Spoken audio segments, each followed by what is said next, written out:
자, 지금 우리 교회에서 확신반 12기 공부를 하고 있습니다.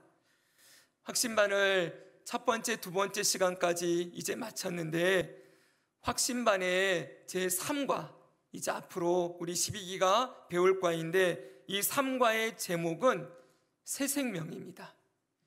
이 새 생명은 예수 그리스도를 믿음으로 말미암아 우리가 얻게 되는 새로운 생명, 그것을 배우는 시간이고, 이때는 우리가 여러 가지 용어 정리를 하거든요. 혹시 확신만 하신 분들 기억나십니까? 우리가 구원이라는 단어를 얘기할 때 구원은 해놓고서는 구원과 이 동의어들을 쭉 나열해서 용어를 정리하는 시간을 가집니다. 구원은, 그 다음 뭐를 여러분 대답하시겠습니까? 구원은,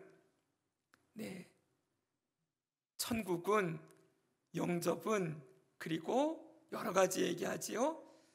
새 생명은, 그리고 중생은, 거듭남은 영적 생명이고 영적 부활이다. 이렇게 쭉 정리를 해갑니다. 우리가 예수님을 믿음으로써 우리 안에 일어나게 되는 변화는 새 생명을 얻게 되는 것인데, 그 새 생명은 어떻게 이루어집니까? 성령의 거듭나게 하심으로 얻게 되어지는 것입니다. 자, 성령의 거듭남으로 새 생명을 얻는다. 한번 해보겠습니다. 시작. 성령의 거듭나게 하심으로 새 생명을 얻는다. 아멘. 우리는 지금까지 성령께서 우리 안에 임하시면 어떤 일이 일어나는가, 이걸 그동안 계속 배워오고 있어요. 성령이 오시면 어떤 일이 일어납니까? 거듭남이 일어나고 새 생명, 예수의 생명이 우리 안에 주어집니다. 그리고 이 성령께서 우리 안에 내주하셔서 거듭난 자에게 일으키는 변화가 있다 그랬어요. 그 변화가 무엇입니까? 첫째는 우리를 예수님 앞으로 계속 인도하는 일을 한다고 했지요. 그래서 예수님을 나의 주, 나의 하나님으로, 성령이 아니고서는 예수를 주시라 할 수 없다고 하신 말씀 그대로 예수님을 나의 주, 나의 하나님으로 고백하게 되어집니다. 또한 성령이 임하시면 그 예수님 앞에 엎드려 절하며 예배하고, 그 예수님과 그 예수님을 이 땅에 보내신 하나님을 찬양하고 예배하게 되어지며, 말씀과 기도로 그 하나님의 뜻에 순종하고자 하는 그런 결단들이 계속 일어나게 된다고 말씀을 드렸지요.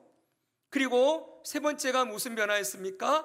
이제 그 예수 안에서 새 생명을 얻은 자들이 교회 공동체로 모여서 이 공동체 안에서 함께 모이고 서로 교제하며 하나님의 나라를 이루어가는 그런 변화가 일어나게 되어진다라고 말씀을 드렸었어요. 이것이 지난주까지 배운 성령의 임하심의 결과입니다. 그러면 오늘은 이 성령이 임하셔서 우리를 교회로 모이게 하시고 주님의 말씀을 따라가게 하실 때 각 개인들에게, 개인의 심령 가운데 성령께서 분명하게 일으키는 또 변화가 있는데, 이것을 지난주에 성화의 변화를 일으키신다, 잠깐 동안 이렇게 말씀을 드렸거든요. 우리를 계속 거룩하게 변화시키는 성령의 이름이 뭡니까? 거룩하신 영, 거룩하게 하시는 영, 이런 뜻을 가지고 있어요. 우리를 계속 거듭나게 하신 성령께서 거룩하게 변화시키시는 일을 하시는데, 이 거룩하게 하시는 이 성화의 변화가 구체적으로 어떤 것인지, 그것이 어떤 것인지를 오늘 본문을 통해서 함께 나누고자 합니다. 자, 보십시오. 오늘 본문은 예수님이 십자가를 지기 바로 전날 밤 제자들을 모아놓고 마지막 만찬을 하시고 그들의 발을 씻기신 이후에 고별 설교를 하시는 내용입니다. 이제 예수님은 이렇게 말씀합니다. 7절 한번 보겠습니다. 성경 말씀을 봅니다. 그러나 내가 너희에게 실상을 말하노니 내가 떠나가는 것이 너희에게 유익이라. 예수님이 지금 내일이면 십자가를 지시고 사흘 만에 부활하시고 40일 동안 계시다가 승천하세요.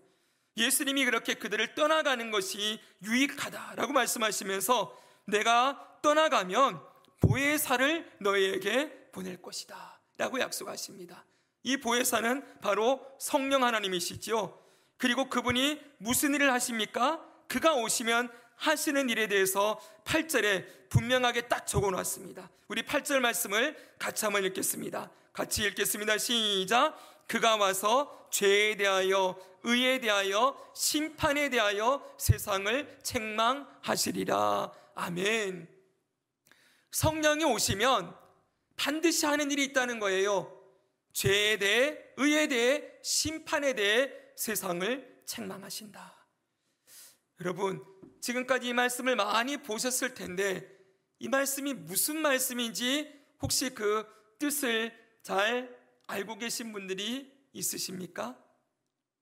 이게 무슨 말일까요? 네.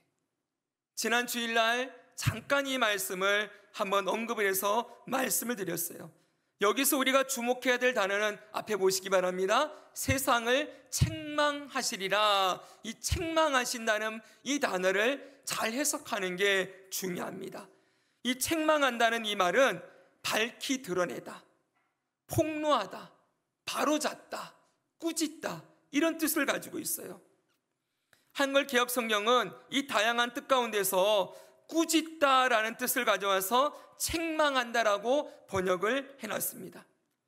근데 여러분, 이 책망한다고 봤을 때 죄에 대하여 성령이 오시면 죄에 대하여 책망하신다라는 말은 우리가 언뜻 거부감 없이 받아들일 수 있잖아요. 근데 의에 대하여서 책망하시고 심판에 대하여서도 책망하신다. 그러면 조금 앞뒤가 잘 안 맞는 것처럼 느껴지지 않습니까? 그래서 이 책망하신다라는 단어는 꾸짖다, 드러내다, 폭로하다, 바로잡다, 밝히 드러내다 라는 이 뜻과 더불어서 조금 더 폭넓게 해석을 하면은 밝히 드러내고 바로잡는다 이런 뜻을 가지고 있다는 것을 생각해야 됩니다. 한번 따라합시다. 밝히 드러내고 바로잡는다. 네, 우리가 이렇게 이 단어를 해석하면 어떻게 되겠습니까? 성령이 오시면 죄에 대해, 잘 들으십시오, 죄에 대해, 의에 대해, 심판에 대하여 세상이 가지고 있는 생각을 밝히 드러내고 바로잡아 줄 것이다. 이렇게 정리를 할 수 있어요.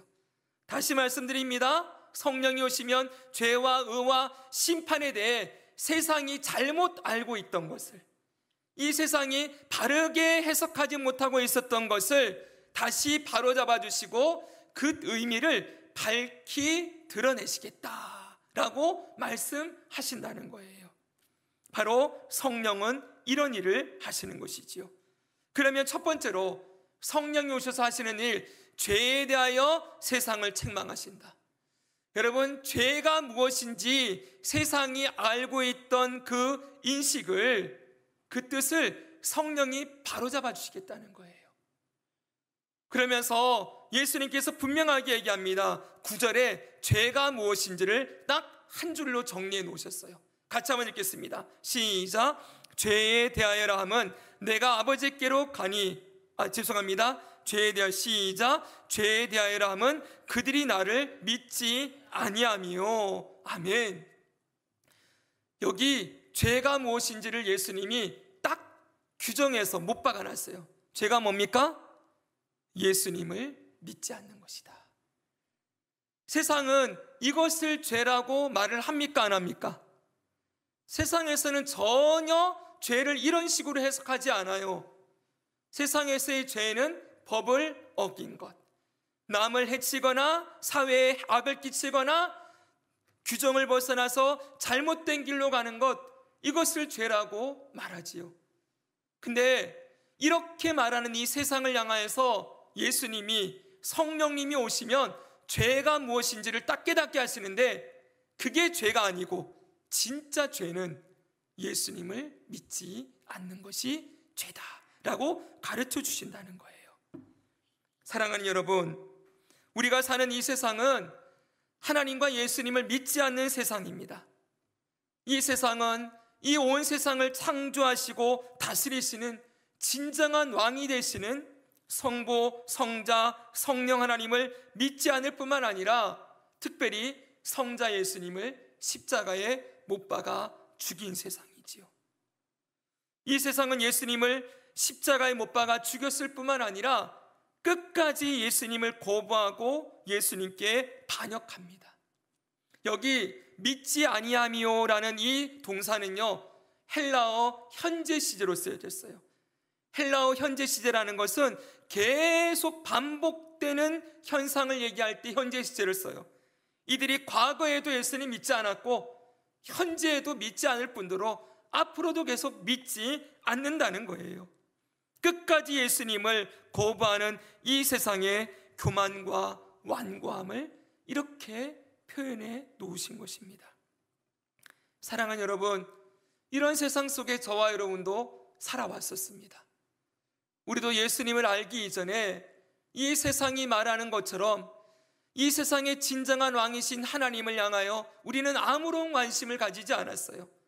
내가 내 인생의 주인이 되어 내 마음대로 살아가면서 내가 하고 싶은 대로 하는 것, 그리고 나의 꿈과 나의 소망을 이루어가는 것, 철저하게 나 중심적인 삶을 살아왔었지요.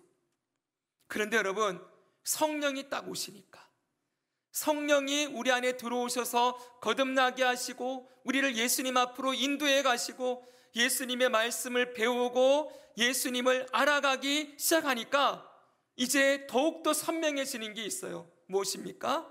죄가 무엇인지를 알게 되어지는 거예요.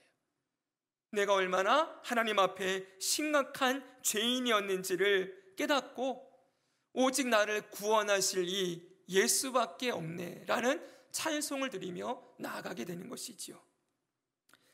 저 18세기에 북아메리카, 저 미국 땅의 북쪽에 인디언 선교를 개척했던 개척자 중에 데이비드 브레이너드라는 선교사님이 있었습니다. 이분이 21살의 나이에 회심을 경험했고요, 24살의 나이에 선교사로 헌신을 했어요. 그리고 29살의 나이에 죽었습니다. 근데 이분이 많은 이 땅의 믿음의 귀한 선배들에게 영향을 끼쳤어요. 조나단 에드워드, 존 웨슬리, 윌리엄 캐리, 짐 엘리엇 선교사님에게 아주 깊은 영향을 미쳤던 분인데, 그가 21살의 나이에 회심을 경험했다 그랬잖아요. 그가 남긴 일기장에 보면 이런 기록이 남아 있습니다. 한번 보십시오. 어느 날 밤의 일이 유독 기억난다. 혼자 바깥을 거니는데 문득 나의 죄가 내 앞에 어찌나 적나라하게 펼쳐지는지, 집에 도착하기도 전에 발로 딛고 서 있는 땅이 꺼져서 내 무덤이 되어버리고 내 영혼은 곧바로 지옥으로 떨어지지 않을까 하는 두려움이 생기기도 했다. 남이 나의 괴로워하는 모습을 볼까 두려워 어쩔 수 없이 잠자리에 들기는 했으나 거의 잠을 이룰 수가 없었다.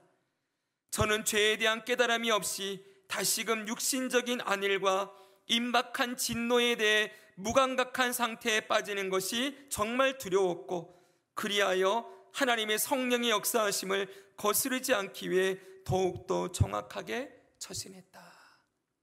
자, 보십시오.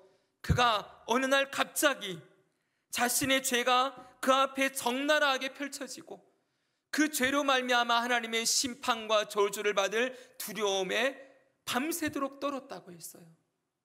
여러분, 이런 일이 그 안에서 저절로 생겨난 일이 아니겠지요. 이건 분명히 누가 하시는 일입니까? 성령께서 하시는 일이지요. 성령이 임하셔야지만 사람은 자기의 실체를 제대로 볼 수가 있는 것입니다. 여러분, 성령이 오시면 빛이 그 성령의 조명하심이라고 얘기하지 않습니까? 이 조명하심은 말씀을 깨닫게 하시는 조명도 있고 우리 안에 있는 죄의 실체를 드러내는 조명하심도 있어요. 우리의 그 죄의 실체를 보게 하시고 주님께 돌아가게 만드는 그런 회개의 역사들이 일어나게 되는 것입니다. 중요한 것은 여러분, 이 성령의 역사는 우리가 주님을 거듭나서 우리가 회심이라고 했을 때 그때 일어나는 현상뿐만 아니라 우리 일평생 구원받은 이후에도 이 성령의 조명하심은 계속 우리 안에 일어나게 되어집니다. 우리는 예수님 믿는 이후에도 계속 죄를 짓고 넘어지고 쓰러집니다. 그렇기 때문에 그럴 때마다 성령이 우리를 조명하시고 다시 일으키는 일들이 너무나도 필요하지요. 여러분, 어떤 분이 저한테 이런 질문을 했어요. 구원 얻기 전에도 우리가 죄를 지었고 구원 받고 난 이후에도 죄를 짓는다면 도대체 우리가 구원받는 것이 무슨 소용이 있습니까? 어차피 이래도 죄를 짓고 저래도 죄를 짓는데 구원받은 게 무슨 효과가 있습니까? 이런 얘기를 했어요. 여러분들이 이 질문에 대해서 뭐라고 대답을 해주시겠습니까? 뭔가 해줄 이야기가 있습니까? 구원받기 전에도 죄를 짓고 구원받은 이후에도 죄를 짓는데 구원받은 게 무슨 소용이 있습니까? 소용이 반드시 있지요. 우리가 늘 들었던 말씀을 기억해 보십시오. 구원받기 전에는 우리는 죄와의 싸움에서 백전백패였어요. 죄에 철저하게 노예가 되어서 사단에게 종로로 타면서 죄를 물먹듯이 먹고 마시면서 마음껏 죄 가운데 살아갔던 존재들이에요. 철저하게 죄 아래 종이 되어, 죄의 종이 되어 살다가 심판과 저주를 면할 수가 없었지요. 근데 성령이 오시면 여러분 어떤 변화가 일어납니까? 여전히 죄를 짓는 모습으로 우리가 살아가는 것처럼 보이지만 달라지는 게 있죠. 어떤 게 달라졌습니까? 성령께서 우리 안에 예수님의 생명을 주셨고 그 성령의 능력으로 말미암아 어떤 일이 벌어지는 거예요? 죄와 싸워서 이길 수 있는 변화가 일어나게 된 것이지요.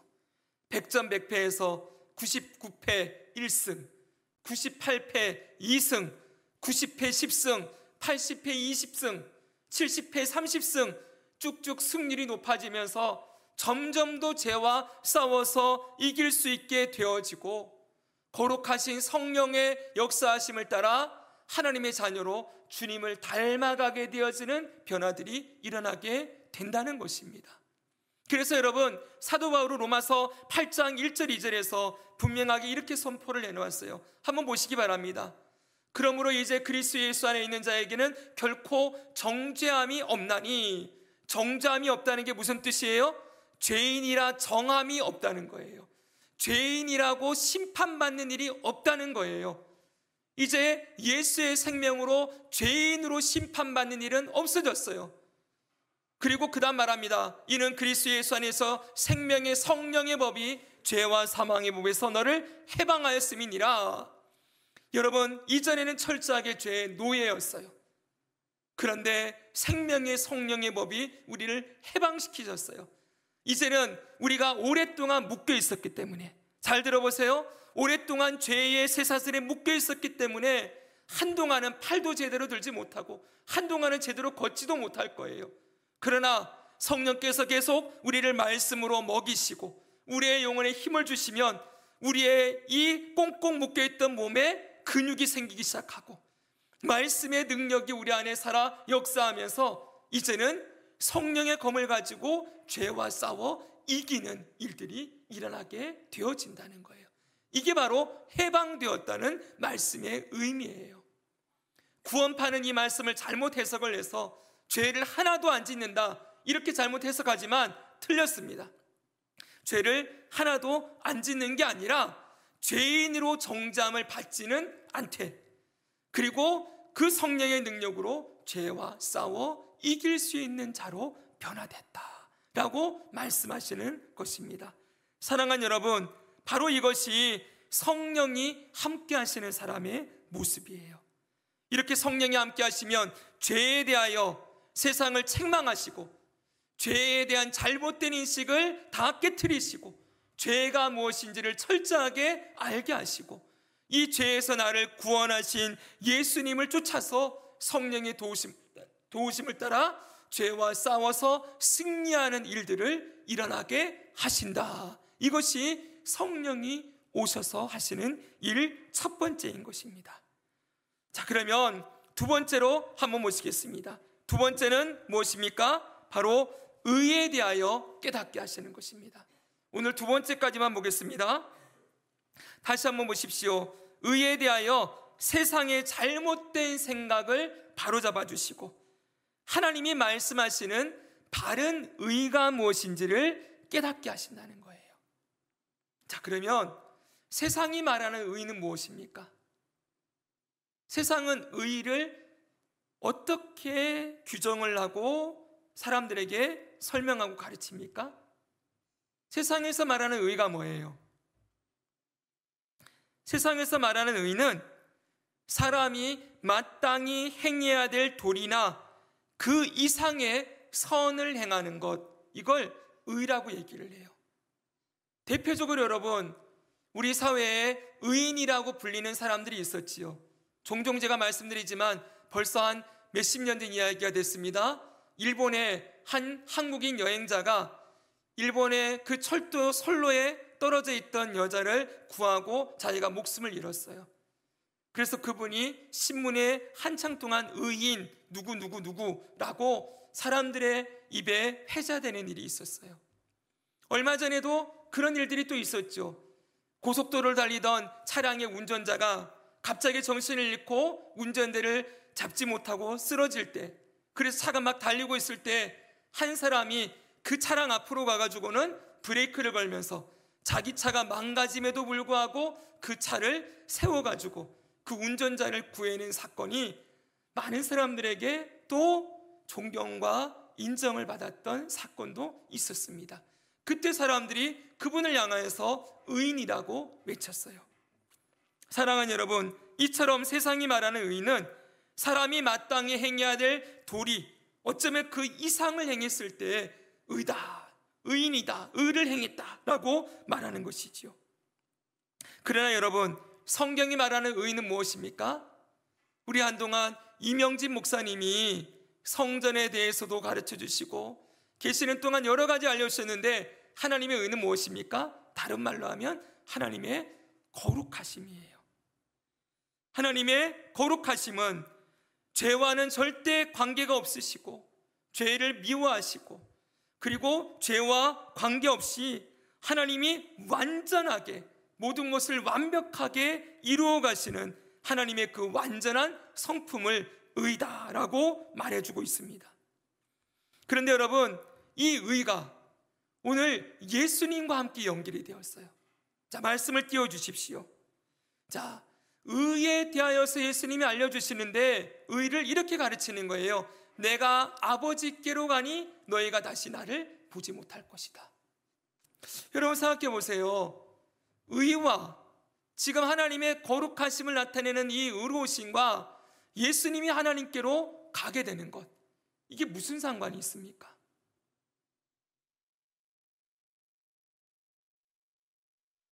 근데 지금 우리가 뭘 배우고 있는지를 기억해야 돼요. 지금 의에 대해서 세상이 잘못된 인식을 가지고 있는 걸 바로잡는 중이잖아요, 지금요. 자, 그럼 이건 예수님의 죽으심과 관계가 있는 거예요. 예수님이 죽으셨을 때 여러분, 죄인으로 죽었습니까? 의인으로 죽었습니까? 죄인으로요.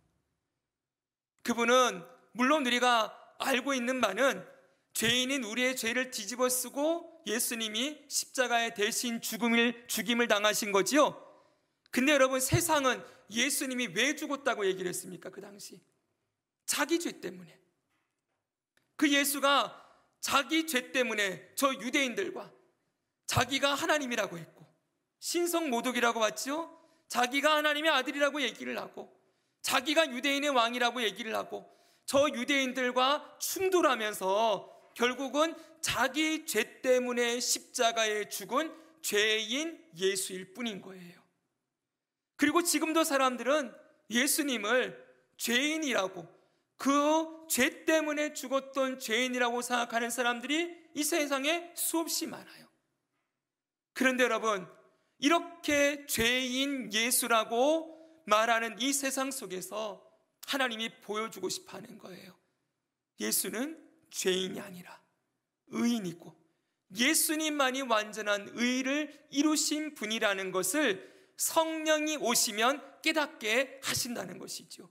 그 예수가 죄인 예수가 아니라 의로우신 예수님으로 이 땅에 오셨고, 죄가 하나도 없으신 그분이 죄인들을 대신하여 죄의 덩어리가 되셔서 십자가에 죽으셨음을, 그리고 그분이 그 죽음으로 끝난 게 아니라 오늘 뭐라고 얘기합니까? 아버지께로 간다 그랬잖아요. 그분을 하나님께서 다시 하늘로 들려 올리시고 그분이 완전한 의로우신 분이심을 세상에 선포하는 일, 이것을 성령이 오시면 깨닫게 하신다는 거예요. 자, 이해되셨습니까? 그래서 여러분, 예수님이 하늘로 올라가신 것은 예수님이 죄인 예수가 아니라 의인 예수, 의로우신 예수라는 걸 보여주고 확증하는 사건이다. 세상이 잘못 알고 있는 죄인 예수, 의롭지 못한 예수를 그분이 정말 의로우신 분이라는 걸 깨닫게 하는 일을 성령이 하시겠다는 거예요. 이것을 여러분, 빌립보서에서는 사도 바울은 이렇게 말씀을 해주고 있습니다. 한번 보십시오. 그는 근본 하나님의 본체시나 하나님과 동등됨을 취할 것으로 여기지 아니하시고 오히려 자기를 비워 종의 형체를 가지사 사람들과 같이 되셨고 사람의 모양으로 나타나사 자기를 낮추시고 죽기까지 복종하셨으니 곧 십자가에 죽으심이라. 보십시오. 아니 잠깐만요. 하나님, 예수님은 누구이십니까? 하나님과 같은 본체를 가지신 분, 하나님과 동등하신 분. 여러분, 하나님 곧 그분이 제2위 하나님으로 하나님의 영광을 가지신 분이었어요. 근데 그분이 사람의 몸을 입고 이 땅에 오셔서 자기가 죄인으로 십자가에 죽으셨어요. 여기까지만 보면 죄인 예수로 끝나요. 그러나 그 다음이 있죠, 여러분. 그런 예수를 어떻게 하십니까? 그 다음에 같이 읽겠습니다.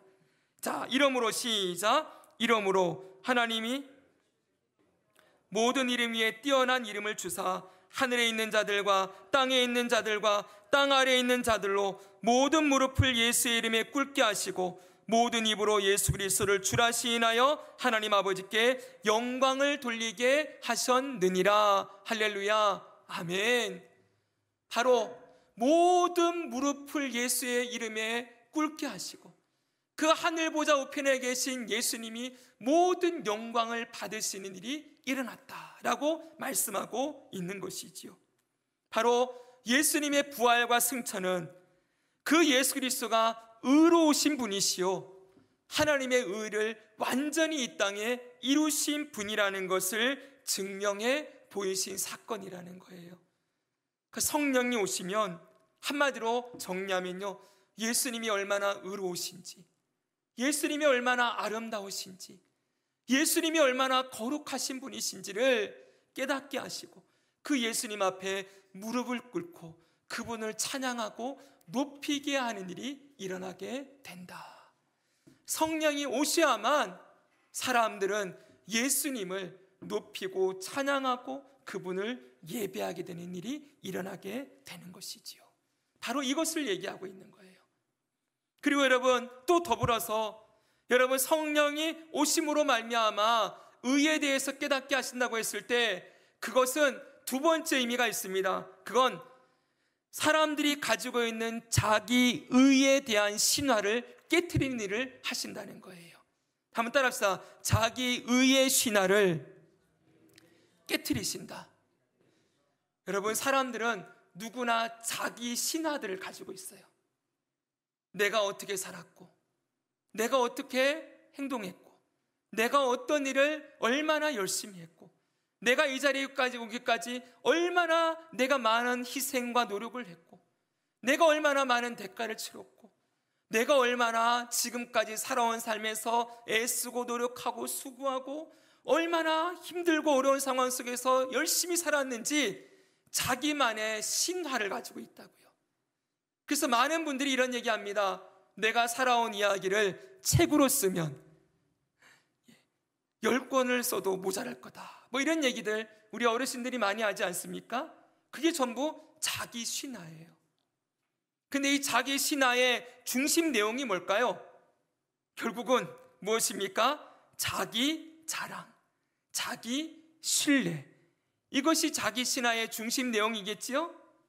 여러분, 이렇게 사람들은 자기에 대한 신화와 신뢰로 자기의 성을 쌓아놓고 그 안에 딱 들어앉아서 자기의 기준과 자기의 이 관점으로 세상을 바라보고 사람들을 비판하고 정죄하고 나의 의로움을 자랑하며 자기 만족에 빠져 살아간다는 것입니다.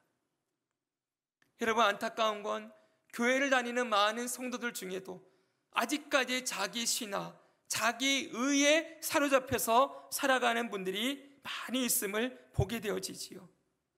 다시 여러분, 여기서 아까 읽어드렸던 데이비드 브래드 러너 선교사님의 일기 가운데 있던 글을 하나 더 보게 됐습니다. 여기 보십시오.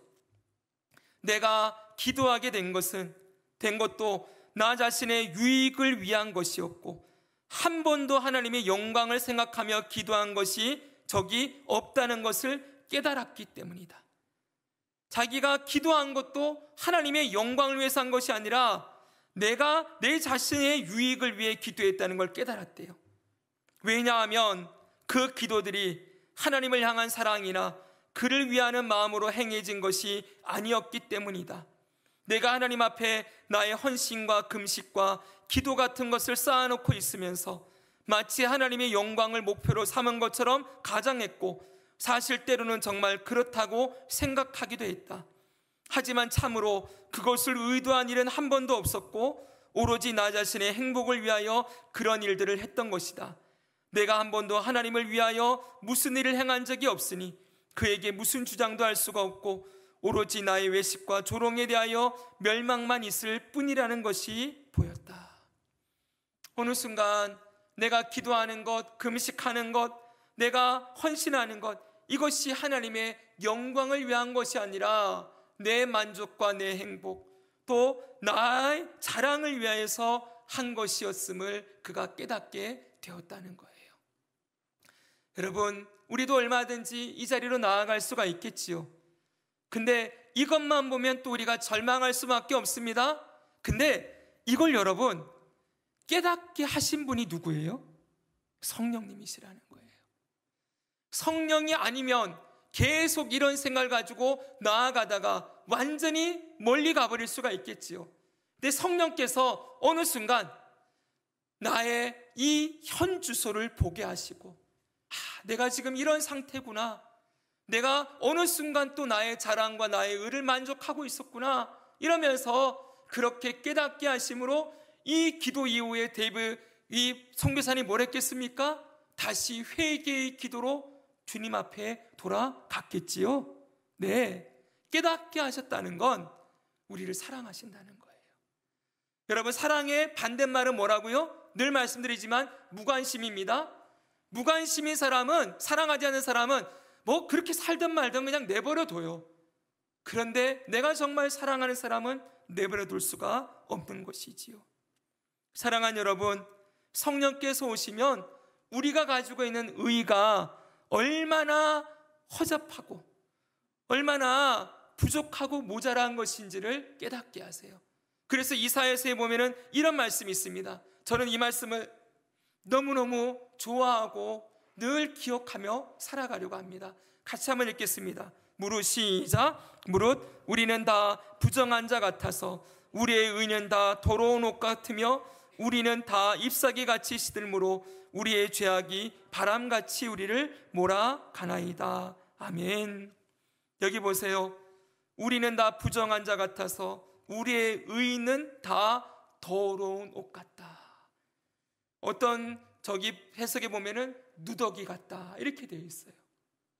구멍이 송송 뚫려 있어서 내가 뭔가 깨끗한 것 같고 내가 뭔가 갖추어진 것처럼 보이지만 다 구멍이 뚫려 있고 더러운 옷을 입고 있으면서 내가 이 옷을 입고 있으면서 남들을 정죄하고 난 저 사람보다 낫네 그러면서 우월감을 가지고 나보다 못하는 사람을 비판하고 정죄하는 일들을 우리가 하고 있는 것이지요. 사랑하는 여러분, 그럴 때마다 우리를 가만두지 않으시지요? 네, 성령께서 우리를 다시 깨닫게 하시고 돌이키시는 일을 하십니다. 그래서 성령이 계속해서 나의 의가 아닌 오직 예수님의 십자가의 공로로만 살 수 있음을 알게 하시지요. 여러분, 이런 일들이 여러분 안에 일어나고 있으시지요? 자기 신화가 날이 갈수록 깨어지고 나는 아무것도 아닙니다, 오직 주님밖에 없습니다 라는 고백을 더 하고 계시지요? 네, 반드시 그렇게 성령께서 여러분들을 인도해 가실 것을 믿습니다. 마지막으로 여러분, 성령께서 하시는 일은 첫 번째는 예수님의 의로우심과 아름다우심을 알게 한다 그랬어요. 두 번째는 나의 의가 얼마나 헛된 것인지를 깨닫게 하시고 주님의 의로우심을 붙들게 하시는 일을 하여, 세 번째는요, 우리를 그 예수님의 의로우심을 따라 닮아가는 삶으로 살아가도록 우리를 인도해 주신다는 거예요. 빌립보서 2장 13절을 보겠습니다. 같이 읽겠습니다. 시작. 너희 안에서 행하시는 이는 하나님이시니 자기의 기쁘신 뜻을 위하여 너희에게 소원을 두고 행하게 하시나니. 아멘. 여러분, 우리 안에 누가 역사하세요? 행하신다는 건 일하신다는 거예요. 하나님이 일하신다. 이 하나님은 엄밀하게 말하면 우리 안에 계신 하나님은 성령 하나님이시지요. 성령 하나님이 우리 안에 역사하시는데, 일하시는데 뭐를 하세요? 자기의 기쁘신 뜻을 위하여 우리 안에 소원을 두고 행하게 하신대요. 여러분, 원래 이 소원이라는 말의 뜻은 좋아하다, 기뻐하다, 하고자 하다, 기꺼이 하다, 이런 뜻이에요. 원래 예전에 우리는 나를 기쁘게 하고, 그리고 나를 좋아하고 내가 하고 싶어하는 일을 기꺼이 하는 사람들이었습니다. 근데 하나님이, 성령 하나님이 우리와 함께 하시니, 보세요, 자기의 기쁘신 뜻을 위하여 우리가 그 뜻을, 하나님이 원하시는 기쁘신 뜻을 기쁨으로 행하게 하신다. 거기에 소원을 두게 하신다. 내 뜻이 아닌 주님의 뜻에 소원을 두고 그 소원을, 그 주님의 뜻을 이루어 가는 일에 우리의 삶을 드리며 살아가게 되어진다라고 말씀하는 것이지요. 성령이 그 안에 역사하는 사람들에게는 공통적으로 나타나는 특징이 있어요. 무엇입니까? 주의 뜻대로 살고 싶습니다. 어떻게든 제가 잘 안 되지만, 늘 넘어지고 쓰러지지만 어떻게든 그래도 주님을 따라가고 싶습니다. 닮아가고 싶습니다. 이런 소원이 반드시 그 안에 나타나게 되어 있어요. 여러분 안에도 있으시지요? 네, 잘 되고 안 되고를 떠나서 우리가 그런 소원을 가지고 있다는 건 그 소원 또한 누가 주시는 거예요? 성령이 주신다는 거예요. 성령이 우리 안에 그 성령의 뜻을 따라서 살도록 소원을 주셔서 그 소원을 두고 행하게 하신다. 뭐예요? 그 소원을 따라 살도록 인도해 주신다라고 약속하셨습니다. 이것이 성령이 의에 대하여서 깨닫게 하시는 거예요. 여러분, 우리가 잘 아는 시편 23편의 말씀 기억나십니까? 여호와는 나의 목자시니 내게 부족함이 없으리로다. 그가 나를 푸른 초장으로 인도하시고 한 다음에 3절에 보니까 이렇게 말씀을 해놨어요. 같이 한번 읽겠습니다. 내 영혼을, 시작, 내 영혼을 소생시키시고 자기의 이름을 위하여 의의 길로 인도하시는도다. 아멘. 여러분, 여기 내 영혼을 소생시킨다 그랬잖아요. 이 소생이라는 말은 돌이키다, 회복시키다, 새롭게 하다, 이런 뜻이에요. 우리가 쓰러져 있을 때, 죄 가운데 넘어져 있을 때, 의를 행하지 못하고 쓰러져 있을 때 우리를 다시 일으켜 주시고, 그 다음 뭐라고 얘기합니까? 의의 길로 인도하시는도다. 여러분, 의의 길을 걸어갈수록 있도록 인도하시는 일이 계속 있다는 것이지요. 이게 누구의 고백입니까? 여러분, 다윗의 고백입니다. 다윗은 하나님의 마음에 합한 자라는 하나님의 그 평가를 받은 사람이에요. 근데 여러분, 묻겠습니다. 다윗이 의로웠습니까? 그의 삶에 큰 죄들이 몇 가지 있었죠, 여러분. 그런데 하나님이 그를 내 마음에 합하다라고 했던 것은 어떻게 그럴 수가 있습니까? 하나님께서 다윗을 불쌍히 여기셔서 그 안에 하나님의 기쁘신 뜻을 따라 살도록 소원을 주시고, 그의 죄로 말미암아 넘었던 그를 소생시키셔서 의의 길로 인도하시는 일을 계속 하셨기 때문이에요. 할렐루야. 그 안에 성령이 살아 계셨기 때문에 그가 의의 길을 갈 수가 있었고, 그렇게 감으로 말미암아 하나님과 마음이 합한 자로 살아갈 수 있었던 것입니다. 여러분, 다윗이 위대한 것이 아닙니다. 그 안에 살아 역사하신 성령 하나님의 역사가 위대한 것이지요. 사랑하는 여러분, 이 성령의 역사가 오늘 우리에게도 그대로 이루어지고 있음을 믿습니다. 우리를 계속 소생시켜서 의의 길로 인도하시는 길로 우리를 계속 이끌어 가시는 것이지요. 여러분, 우리는 성령이 계심에도 불구하고 우리는 때때로 성령의 인도하심을 불순종하고 넘어지고 쓰러질 때가 있지만, 그럴 때라도 성령은 우리를 다시 소생시키셔서 의의 길로, 진리의 길로 따라가게 하셔서 예수님을 믿는 그 의로우심을 담는 길로 반드시 인도해 가신다. 이것이 성령이 하시는 일이다 라고 예수님이 가르쳐 주시는 거예요. 그래서 성령이 오셔야만 너희에게 유익이 있다. 성령이 오시는 것이 너무나도 믿는 자에게 큰 유익이 된다라는 걸 예수님이 말씀해 주십니다. 여러분, 이제 다음 주에는 심판에 대하여 그 성령이 어떤 일을 하시는지를 함께 나누고 이 본문의 말씀을 정리를 하겠습니다. 여러분, 오늘 말씀을 마칩니다. 성령이 오시면 뭐를 깨닫게 하세요? 죄에 대하여 깨닫게 하시고, 그 다음 의에 대하여 깨닫게 하십니다.